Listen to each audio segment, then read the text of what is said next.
You are listening to the Innovating Cannabis podcast, where you will meet entrepreneurs, cultivators, scientists, doctors, and inventors in the cannabis industry. I'm your host, Pam Chmiel. In addition to producing and hosting this podcast, I'm also a journalist. You can find links to my work and contact information in the show notes. Today's guest is Flavia Cassani, who, along with her husband Mikey, co-founded Flow Kana in 2015 to champion sun-grown craft farmers in California's Emerald Triangle. At its peak, Flow Kana was the state's largest cannabis brand.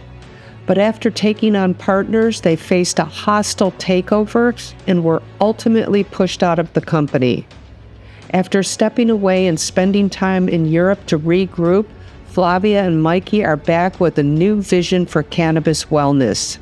Their latest venture, FK Plus, is a hemp-based line of functional herb-infused edibles and pre-rolls crafted with a blend of specific strains to deliver more targeted experience. Please join me in welcoming Flavia. Remember how in California, we always had to sell everything that was strain specific, right? From seed to retail. It had to follow the entire track and trace, right? Oh, yeah. Now, in the hemp world, we are allowed to formulate. So here's what we've done. With a plant scientist from the Emerald Triangle, we are blending different strains based on the cannabinoid content, right? So that's really what matters. That's the real entourage effect. Because like, if you think about it, you know, it always happened to me that there's a certain strain that I liked, okay? And I got it at this farm. And then I was like, okay, I love that strain. I wanna replicate that high. I wanna get the exact same effect. And then you go to a different farm or even the next harvest, and it's not gonna give you the same high. Because at the end of the day, it's an agricultural crop. So not all, like every single time, the strain is gonna have exactly the same values in the cannabinoids and the terpenes. Yeah. You know how like the light really affects the way that the cannabinoids, especially the THC, develops inside the plant, inside the flower. So that within the same plant or within the same farm, you could have different ratios of cannabinoids in one plant, in one strain, in one. So what we're doing right now is we're controlling that.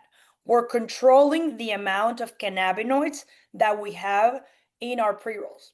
So we have exactly the same formulation over and over again. You know how like you buy a certain whiskey and it's a blend of different, distillates to always make it the same percentage of alcohol, the same flavor, the same effect.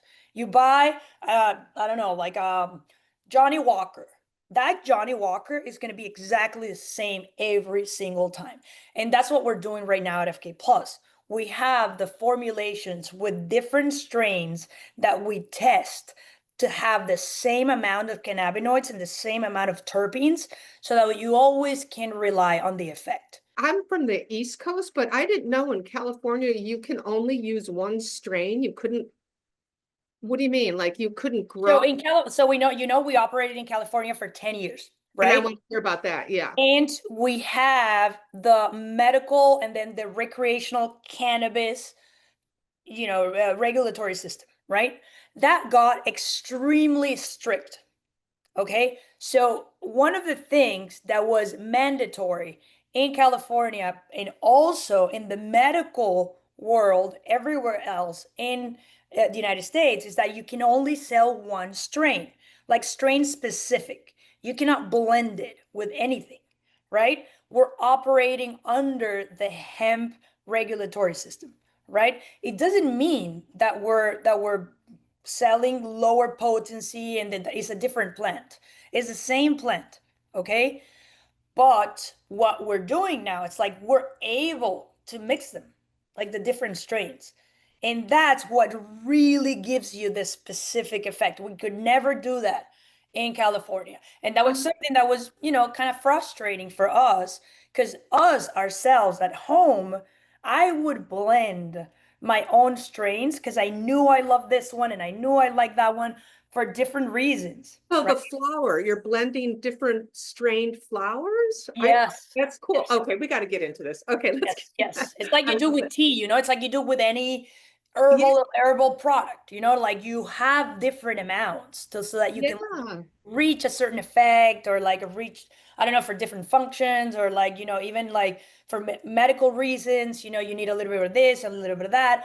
So now we're able to do it and that's super exciting. Yeah, so I just thought we could start with talking about your previous company, Flow Kana, for people who don't know, just to give a background of, your experience and where you came from before launching this line. For So sure.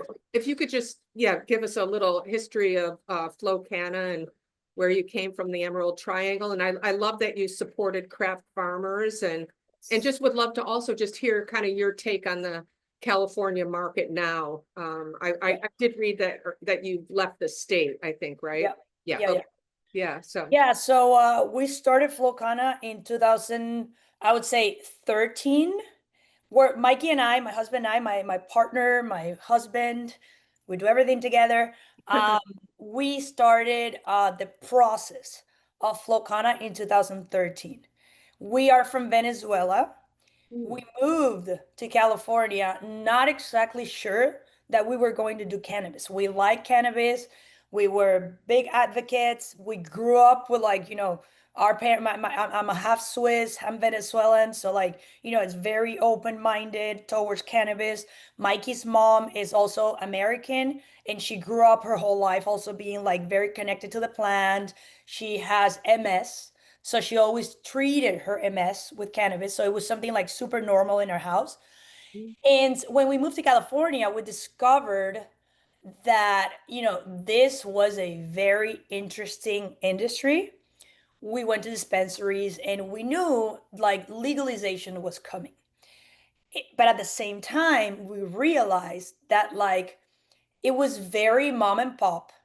It was not many people that had been, like educated or like with a lot of like corporate experience or with a lot of like I don't know like business experience were yeah. in the industry were like basically like farmers and like people that were like hustling and Mikey and I come from a background of like going to university and being economists and engineers, so we were like, listen, this looks like an industry where we can like bring value, and both of us have a lot of like environmental consciousness. And so for us, every single business that we do needs to have a big environmental impact. Okay. So when we started going to dispensaries in California, we realized that everything was indoor. And we were buying at Whole Foods and we were buying at Trader Joe's, we were buying at farmers markets. And then we were like, but what about the cannabis? Like, why is it indoor? Like, we understand, like, it's a big, like electricity consumption. Like, this can't be good for the planet. So then one day, Mikey was volunteering for a dispensary in Berkeley, one of the first ones, one of the bigger ones. And he started asking the question. And then one of the purchasers offered Mikey, listen, Mikey, I can take you up to the Emerald Triangle. And there's where most of the sun-grown cannabis is grown. If you want to go see the farms, if you want to see go try the product, if you want to go meet them, and we were like, yes, of course, I want to go see it. I want to understand what's the big, fight between indoor, sun grown, like what's like we wanted to test it ourselves to see like, is there really a big difference? Is it like really lower quality? So anyway, we went to the Emerald Triangle and it was magical, Pam. It was like, oh my God, like that's where Flow Kana was born. When we saw those farms, when we saw those farmers, we come from Venezuela where like everything you see from like they don't grow cannabis in Venezuela. So everything we knew about cannabis is everything that we absorbed through the TV and the stories and the news. So like we had an idea of cannabis being grown, and that's like warehouses with a pit bull and like machine guns, and like that kind of like creeped us out a little bit. And we were like, well, that kind of like, that should change because this is not really like heroin, this is a plant, right? So when we saw that, we were like, oh my God, it makes so much sense. Like there's the light of the sun, there's rain catchment, and because these people are like deep in the Emerald Triangle, they're completely off grid. So even better, like they're not consuming electricity, they're not using the water from the cities, they're doing rain catchment, they're growing their cannabis next to watermelons and strawberries and broccoli, and like the entire family is involved. There's no machine guns, there's none of that. It's just beautiful energy. It was a family business. So we fell in love with that. And we were like, this right here needs to go out into the legal market. Because then we were explained that the legal market, all these, I don't know, like myth around cannabis being inferior and cannabis not being profitable enough and cannabis not being clean enough, the sun grown, I mean. And we were like, oh my God, this is not true. So that's where we said, okay, so we are going to start a company that only sells sun-grown cannabis and powers exclusively the small farmers. Like these people need to come into the light. These people are the real champions of the cannabis world. So that's what we did. So we did, and we officially launched the company in 2015.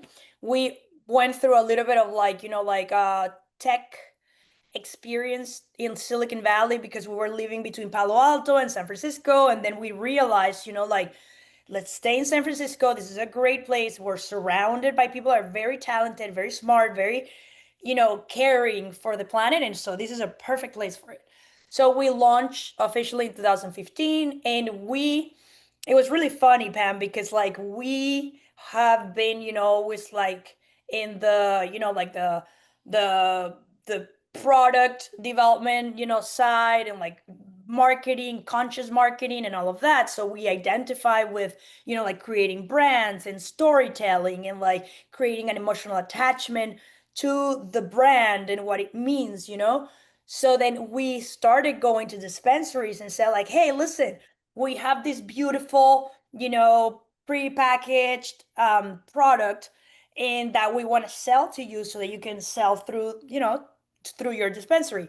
And they were like, every single one of the dispensaries in the Bay were like, what are you talking about? This is not how we sell cannabis. We sell cannabis, we weigh it in front of the person, we put it in a Ziploc bag, and we give it to the customer. And we're like, what? No, like, dude, the future is brands. Like people want to know where their cannabis came from, who grew it, the story behind it. Like, come on. So everybody said like, go, go, shoot, shoot. And we were like, okay, it's time to go straight to the consumer. What are we going to do? So we created an app and we created a whole delivery system that was based on bicycles and scooters. Like I myself, I've always driven scooters, like Vespas. So I was like, whatever, I'll be delivering the cannabis with my bike and with my Vespa. So that's what we did. So we created an app with a friend and we went straight to consumers. Started like a word of mouth through our friends, and people kept coming and people kept coming. And then to the point that people started asking about Flow Kana in the dispensaries. So they're like, hey, I want to buy this Flow Kana that I bought the other day. And they were like, ooh, so it's actually picking up. And we were like, oh, you see, people want to know, where their cannabis came from. They want to have this experience of like the storytelling, the beautiful packaging. And we did it like super cute in like mason jars with a tag that explained a little bit about the farm, where it came from, the lab testing, everything. So then we went back to the dispensaries and we're like, so do you want to carry my product or not? And they were like, yes, now we want to carry your product. So anyway, fast forward, we had a beautiful ride.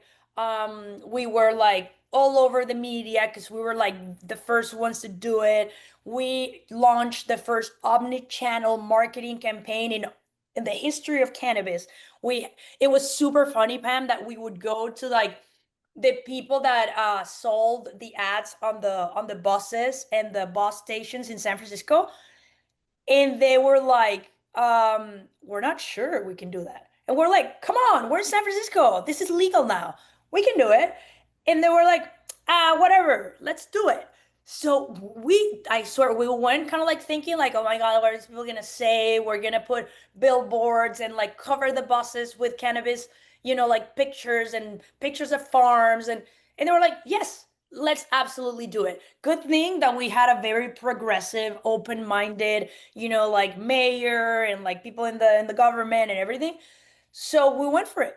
And that was beautiful. Like you could see the buses in San Francisco with our ads. You could like stop and, like go driving in the city and see a beautiful, huge billboard with, are the pictures of our farmers, the picture of our farms, like all these messages around sun-grown cannabis. Because like that was the purpose of the campaign, to educate people around sun-grown cannabis being actually amazing, being so good for the planet, being a really good flower, being all this spectrum of terpenes, making it like much more, like the experience being so much better overall, because you were taking in all these flavors, all these smells, all of these, like, and even the properties of the plant by just being grown under the sun with soil rather than like, in a plastic pot with like real water from the rain. So anyway, it was beautiful. And then, we bought a winery up in Mendocino because we were already, like going statewide, and we needed to be close to the farmers so that we could process their cannabis. Because what we did is like, so coming from Venezuela, for us, is very normal that small farmers are good at what they do. And then there's companies that aggregate them and then do everything post harvest, from like, like processing, packaging, distribution, marketing. That's like Juan Valdez does with coffee. That's how, in Venezuela, also like the cacao companies do it with like, the cacao. So we were like very familiar with the model, and we couldn't understand why, they were not doing it in the US. So we just went ahead and did it. And so we were living surrounded by the farmers that were like, providing us with their cannabis. And we created the biggest cannabis campus in the world. We called that the Flow Cannabis Institute. It was a beautiful ride. And then, we were doing from like white labeling for Will and Nelson, for Dr. Bronner's, for Edie Parker. We were about to launch the Snoop Dogg brand, but then, the like legalization in California made it very complicated. And that's kind of like where everything kind of like started to slow down, because we raised a big chunk of money because we were preparing to like not only cover all of the state, which we're already doing, but also, like white label for all these brands. But we were preparing for federal legalization. We had gone through, like all the promises made by Biden and Kamala. We were all like very excited about like, this is coming, we have to be ready. And that was the name of the game, like gain scale, be ready for, like opening borders, be ready because maybe the international markets are going to open. And that's what Canada bet on. And that's why, everything is kind of like a shit show in Canada as well, because like Europe couldn't, put it together. Israel is too tiny, so different reasons, but we all kind of like, oh my God, we kind of like were ready to go big. And then we ended up having a cruise ship, and we were ready to go into the oceans, and we ended up in a pond. So what happened is like, the regulation, Prop 64, that went into effect in 2018, I think, um, ended up being a broken regulatory system. So it made it impossible to operate at a like and have any profit in California, not only for the people in the industry, but also for the consumers. At the end, and when you added all the taxes and all the cost and everything, when you went to a dispensary in California, you ended up paying 3 times what you would pay in the illegal market. And in California, I mean, let's face it, it's a reality. It's like selling ice to the Eskimos. California is a state where everybody grows excellent cannabis. There's a big cannabis culture. So if you really want to make a regulatory system to succeed, it needs to be able to compete against the illegal market. And that did not happen. So that basically killed the industry. All the bigger players, including us, we were tied. We had the opportunity to like save our company because we didn't have any debt. We had raised all that capital via equity. So, but one of the big learning experiences from what we did at Flow Kana was not choosing the right partners. So we accepted money from very, I would say, like, I don't know, like greedy and like not caring enough funds.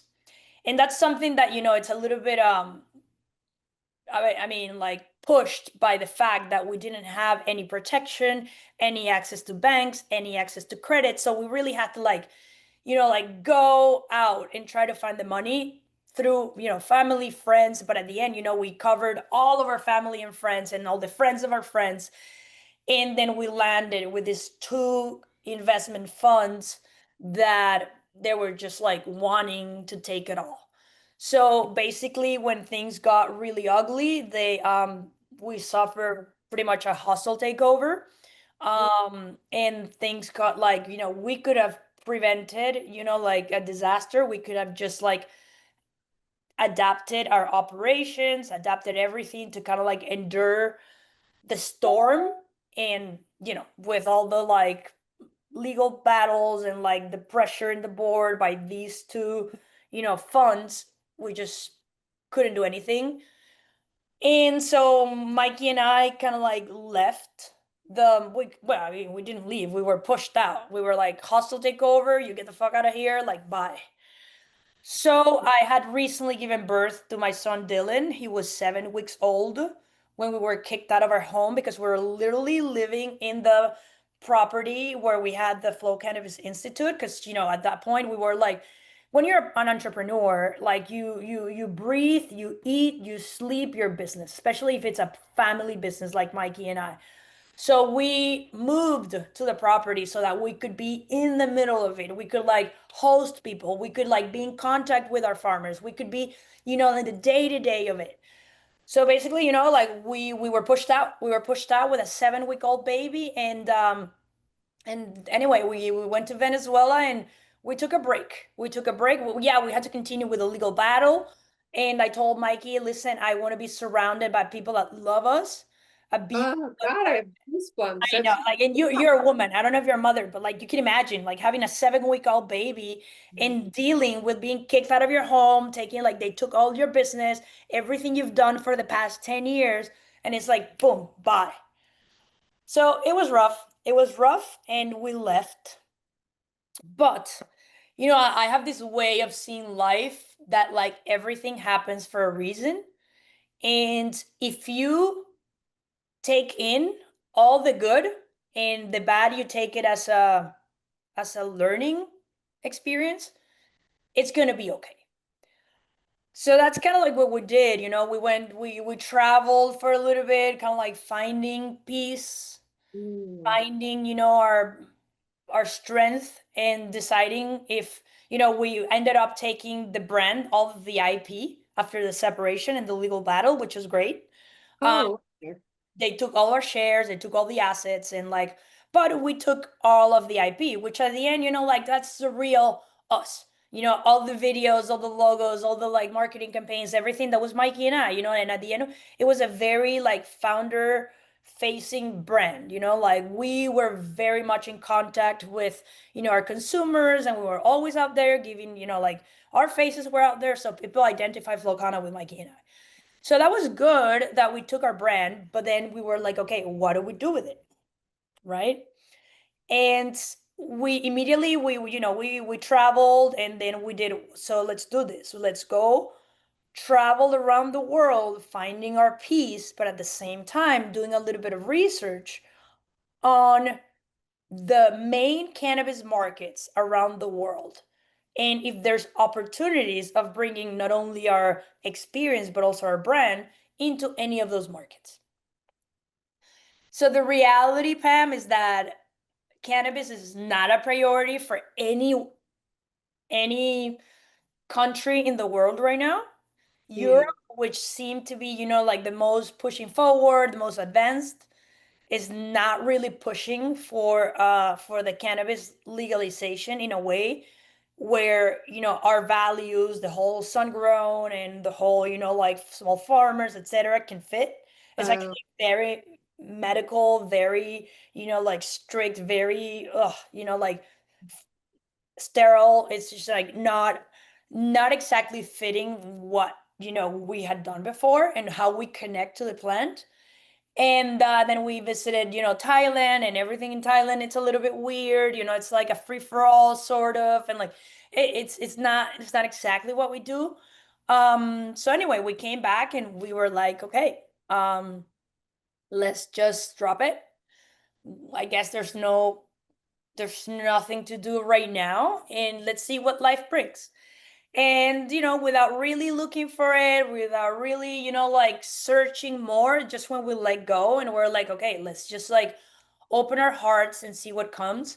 We were living in Europe at that time, and then we started getting calls from people in the United States and said like, listen guys, like the hemp industry is like getting this really interesting twist, and I think there's a good opportunity for you guys to come in. And then we met someone that had been a co-founder in one of the bigger companies that, kind of like the Flow Kana of like the hemp, pioneering, like e-commerce, sales, everything. And so we were like, okay, this could be a way. And everything led to another thing, like we were advising some like a family office that really believed in us and had always supported us, and when we told them about it, they were like, oh guys, yeah, I think you should totally do it and we'll support you. So everything, one thing led to the other, and it was like, okay, let's do it, let's go for it. So what I told my husband and Mikey, I was like, listen, I'm willing to go back, but I want to make sure that everything that we do continues to have the values that we had at Flow Kana, but we go beyond just focusing on the sun grown. I want to go into something that I can identify with, where I feel cannabis really fits into wellness, into enlightenment, into, like tapping into your flow. That's kind of like where Flow Kana is not different, it's not the same as FK Plus. Now we're focusing on the functionality of cannabis. Yes, it is sun grown. Yes, it comes from small farms, but now it's about the function. Now it's about treating cannabis as a tool to achieve states of flow and wellness. Okay. So in this new regulatory system, we have the capacity to create formulations. So that's another exciting thing that we couldn't do at Flow Kana, right? Can you tell us what your product line is? Has it launched? Yes, so we've been in the market for almost 4 months, and everything is e-commerce so far. It's federally legal. You can order online and it will get to your home. We don't have any retail yet. We're planning on it. Now we're based in Florida, we're based in Miami, and we've been doing a little bit of activations here in Miami to kind of like get a feeling of people, how they feel, how they react to the product. So basically, we have the pre-rolls. So we have like the 5 packs like this. Then you have 5 packs here. And then like you have energy, you have different functions, right? You have like energy, you have focus, you have sleep, right? You can also buy them in like the 15 packs, which are these. Then you open it and you have the 15 pack inside. And then we have the gummies. The gummies are actually like really, really interesting because it's not only cannabis it's also other herbs and functional mushrooms.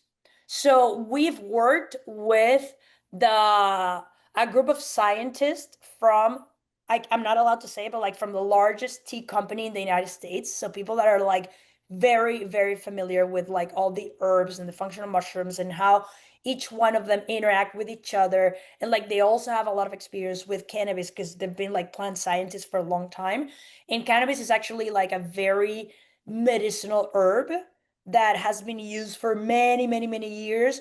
Cannabis in Mexico, cannabis in India has been used for like thousands of years to treat different, like illnesses, etc. So like there's a good amount of studies that I've done before telling us how cannabinoids interact with herbs and mushrooms.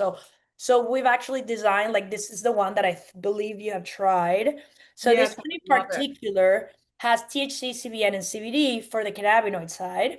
The amounts are actually not so tiny, so I wouldn't say like it's a low dose. It's like 10 milligrams of THC per dose, and it has 20 milligrams of CBN and 20 milligrams of CBD. And the most important thing for the pre-rolls is that we have added the terpenes so basically the terpenes that what determine, they're not only about the flavor and about the smell. The terpenes really determine how you absorb and process the cannabinoids in your body. The cannabinoid content and the terpene content that we get in every single one of our pre-rolls is consistent. We can guarantee that your effect is going to be the same because we know exactly the amount of cannabinoids, we know the amount of terpenes that are going into that pre-roll.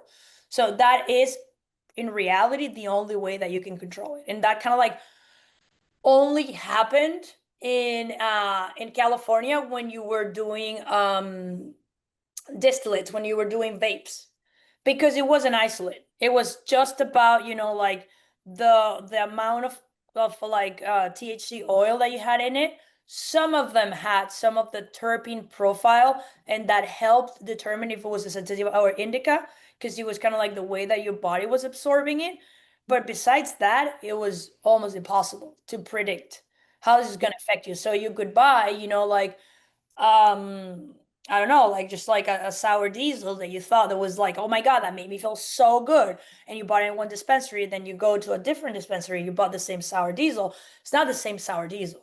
It was grown in a different farm. It was grown under like different conditions. It's not going to have the same amount as specifically of cannabinoids and terpenes. So that's kind of like how we ensure our consumers that they can count on the effect they're going to have. So it's so you're buying a bunch of different strains that produce dominant CBD, THCV here. We know exactly the levels. We test them and we know exactly the amount of cannabinoid, like the milligrams of each cannabinoid they have.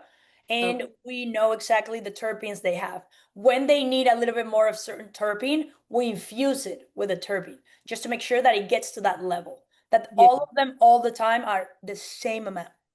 Yeah, I have to say, when I opened up I think it was the pre-roll package that you had sent, and it was the smell, the aroma was so fragrant and so amazing. If they're not stored properly and packaged properly, they're not going to maintain their terpenes, the smell, their flavor. They're not. Yes. Or their freshness. They're going to get dry. But Yeah. we make sure that they maintain their freshness. And we rotate our inventory every 3 months to make sure that all of our pre-rolls are fresh. Yeah, that's a discussion I've been having with some people in the industry, is the problem with our cold supply chain and preserving, like when it leaves the farm, it's this beautiful plant.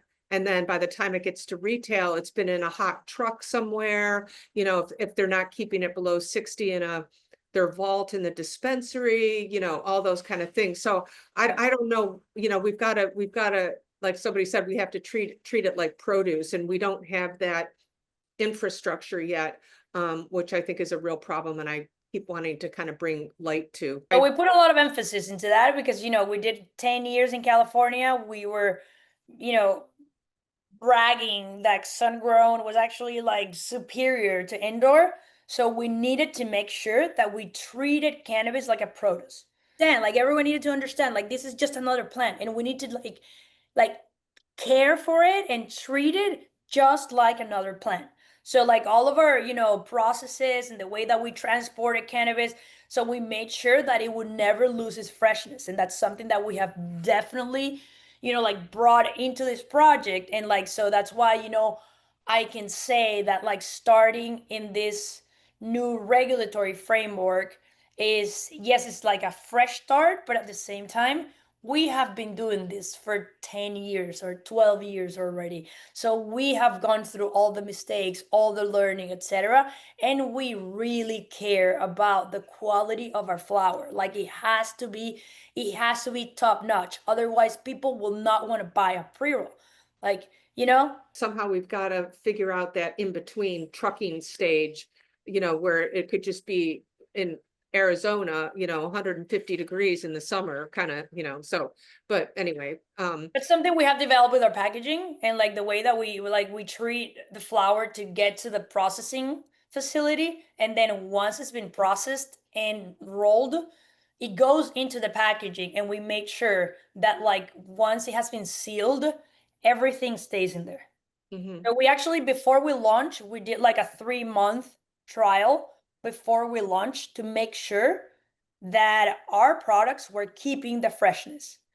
Mm. We actually we let it outside. We live in Miami, so we left it in the car. We did like a lot of proof to make sure that Oh, like, okay, it's our faces, it's our name.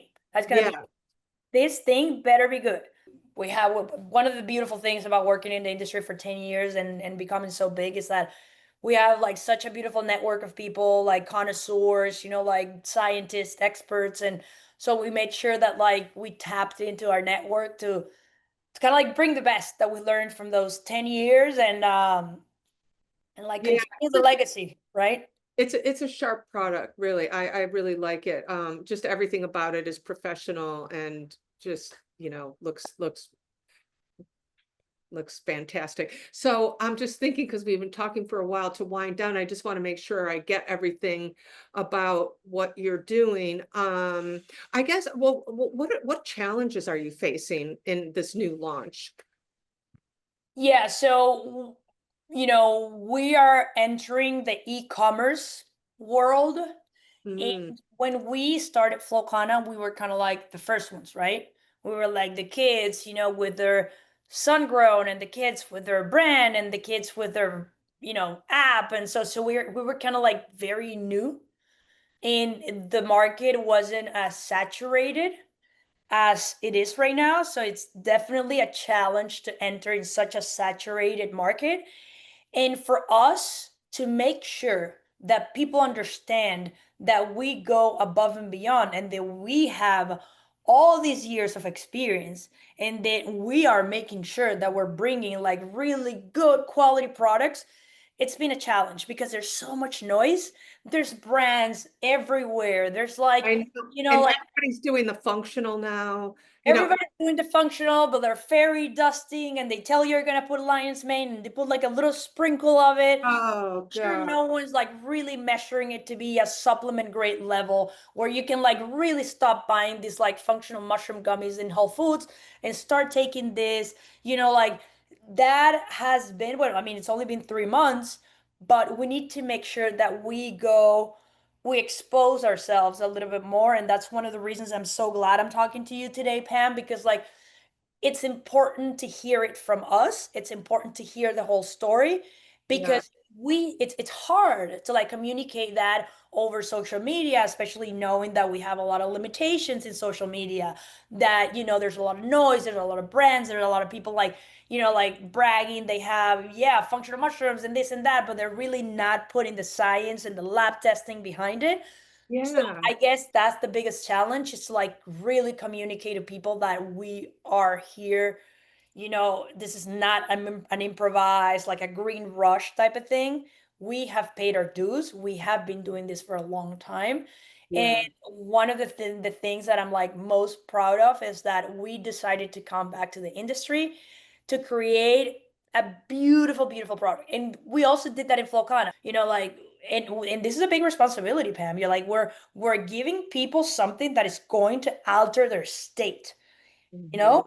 Yeah. Yes, like, and like, I feel responsible that I give you the best possible product to make sure that you have a good time. On the level of toxicology, like how do we know, you're working with a scientist and a formulator, plant scientist. I mean, that's like something to put out there, because, and, so I can see, yeah, where your challenges are, trying to reach the public and things like Yeah. that. Yeah. And people don't read these days, like, we're so bombarded by like headlines and these and like propaganda and like, it's like we're actually like right now we're like fixing a few things on our site to make it like less text heavy and more graphic, the explanations of the science behind our products, to make sure that people are not intimidated by the text. Because it's like people don't have time these days, and people, like, as soon as they see a paragraph, they're like, oh, I don't want to read that. Yeah. So we want to make sure that you get the information without it being time consuming or intimidating. And also, like you said, knowing the people behind it, that this is just not a fly by night, formulation or whatever, and to understand everything that we've been talking about today, I think is important to get out there, and even to people in the industry. And the other thing it must be challenging is it's selling hemp pre-rolls, even though everything just because I feel like we're not used to that. So that has to be a challenge. I feel like it's more European, or some people, will smoke CBD flower, but it's not a common thing. So I'm imagining, it's going to be. That's the first question that I get when I do activations. Is like, people get a pre-roll and they're like, is this real weed? We're going to get there. This is a matter of education. We're going to get there, and it's okay. When people, I mean, I feel like it's easier for people like to start with the gummies because they see the milligrams of the gummies right there, and they're used to, like, okay, like, whether this is hemp, cannabis, whatever, which is the same thing, I'm comfortable with like the milligrams. But anyway, we've actually color coded our pre-rolls with little bands of color at the tip of the pre-roll, so that if you don't smoke the whole thing and you leave it in your ashtray for later, you know which one you're grabbing. So the sleep one is gonna have a purple band, the relax is gonna have a blue band, and so on. So anyway, it's like, it's a very easy entry, but it's designed for, like, like, you don't have to be intimidated by it. You're still gonna get the effects. You're still gonna get your fun little giggly whatever you want to feel, but it's not gonna make you feel paranoid. You're not gonna have a bad time. It's designed for people to have a good time and to be able to control their high. Right. And also what you are doing differently is you are blending the different strains to create, where cannabis pre-rolls are just one strain. Nobody does the blending that I've heard of anybody doing. So I mean, it's the same thing. It's cannabis hemp. One is regulated by the medicinal or like cannabis regulatory framework. This is hemp. We're allowed to blend strains, which is nothing new. People in the Emerald Triangle, people everywhere have been doing it for millennia. There's certain strains that that have more CBD, and certain strains that have more, THC, and you like the balance, and you just mix them up. Like, this is not new. What's new is that now we are allowed to do it, and we're doing it responsibly, and making sure that we always give you the same amounts, the same formulation, so that every single time you go consume one of our products, you know what you're going to get. So, congratulations. I think it looks amazing. I'm so glad I got to hear your story. We're getting there. We're making our presence, and we're treating it with this more nurturing wellness approach. That's the way I think it should be.